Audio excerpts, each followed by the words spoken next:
कर्पूरगौरं करुणावतारं संसारसारं भुजगेन्द्रहारं सदा वसन्तं हृदयारविन्दे भवं भवानी सहितं नमामि।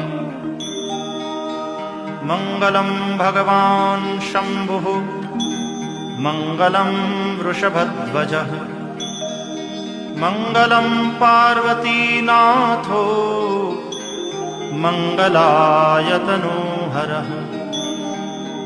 सर्वमङ्गलमाङ्गल्ये शिवे सर्वार्थसाधिके शरण्ये त्र्यम्बके गौरी नारायणि नमोस्तुते।